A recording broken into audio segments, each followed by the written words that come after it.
Hello automators, thanks for tuning in again.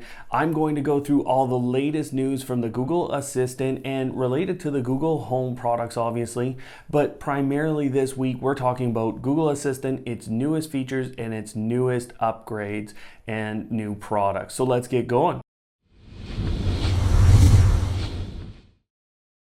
First up, there was a ton from CES 2019, and I still want to relay a little bit of that for you, give you an idea when some of these new features are coming. Now, first off, 1 billion devices are expected to have the Google Assistant basically by the time you're watching this video. So 1 billion devices now with the Google Assistant on board. That's 10 times the Amazon install base, just to put it in perspective. Next up are some of those new features that Google rolled out basically at CES 2019. The biggest one I think is the auto interpreter, and we've seen that on the Pixel Buds where the implementation is actually really good, where it will in real time translate for you. Now, some of the demos that have come out have kind of said that it's a little bit slow still on the Google Home devices.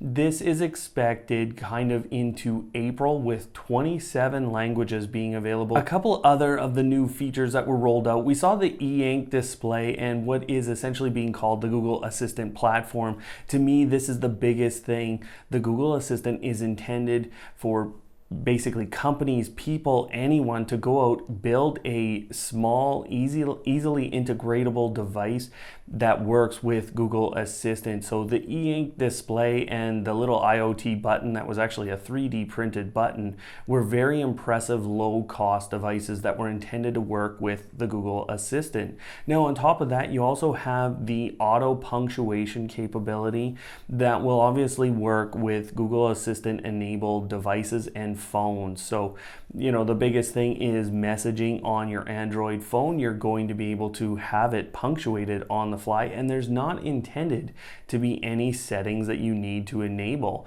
The other features that we saw, the Android devices, more and more of them are getting the ability to access the Google Assistant without unlocking the phone. So you're going to be able to do more with your phone prior to it being unlocked.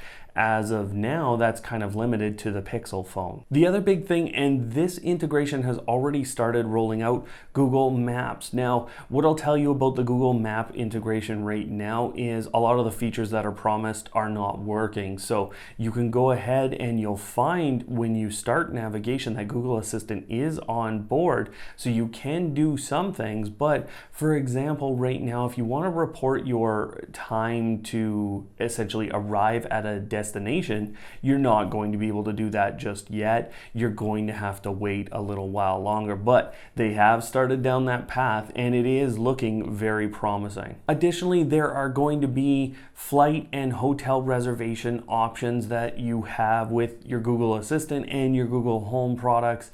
Now, moving on to a product, I think this is very cool. This is kind of a community product. It's not being sold by anyone right now, but Project Alias is basically a fit on your Google Home or your Amazon Echo device, and it can basically sit on top and stop the speaker from listening, and also it can allow you to change the wake word, so you're able to use whatever you want. Now, this is something that you can do at home with a couple of components, and it's basically a step-by-step tutorial on how to create this. It looks kind of cool. It's kind of Parasite looking, and overall, I think it's a great idea and a good add-on to lots of devices. A couple of updates to the Google Assistant overall. This is not necessarily Google Home yet, but you can go out and get Polish on the Google Assistant. So we're continuing to see Google roll out those new languages for its assistant, and what happens later is you get them on these devices. Now,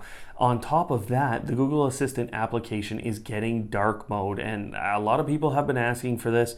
I don't personally care at all, but some people really love the idea of dark mode. Now, the reviews coming in so far are not good because they're missing components of the UI being in dark mode. There's actually white cards still there. So, overall, that's being rolled out. McAfee has what's called a new secure home platform that will be installed on routers and is Google Assistant capable. So that means you're going to be able to ask your Google Home set of products, or really any Google Assistant enabled device, to check your network. We've seen this before with McAfee and Amazon with their voice assistant, but this is a deeper integration with the Google Assistant and allows you to manage your home network in a secure way.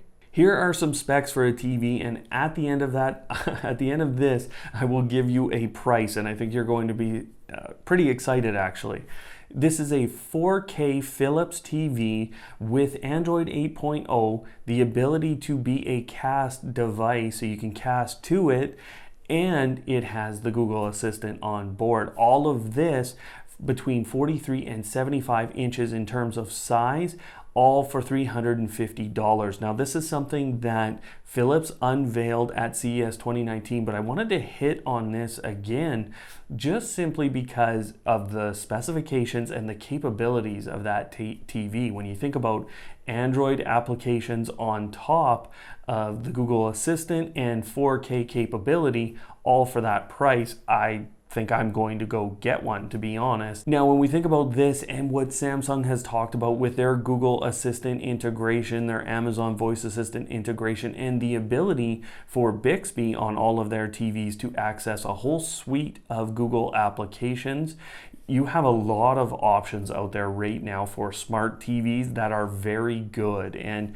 it's not just Samsung anymore. I would say Samsung was always leading in this regard, but there are a lot of makers like LG, Vizio, and when I hear this TV from Philips, who I already like in terms of other products, there's a lot of good options on the market today. We're getting a little specific here, but Poweramp support now has deeper integration with the Google Assistant. So Poweramp, if you don't know what that is, it is on Android Auto. It's an application that essentially is intended to give you a whole host of options for playing your music in your car, which is obviously the biggest thing.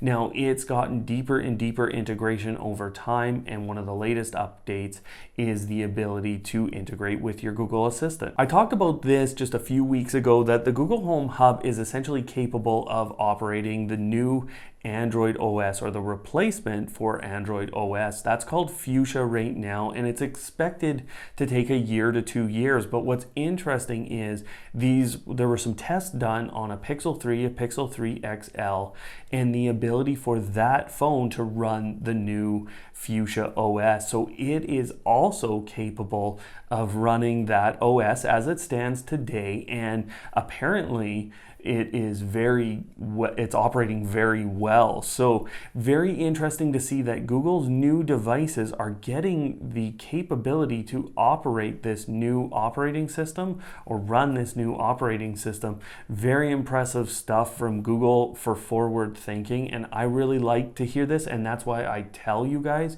about this kind of thing. All right, well, there you have it, guys. That's all the latest from Google and their Google Assistant, and obviously the Google Home suite of products.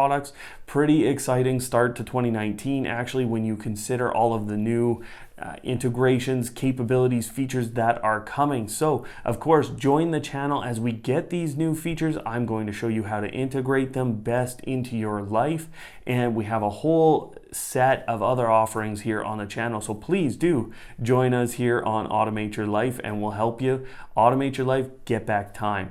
Thanks for watching, everyone, and we'll see you next time.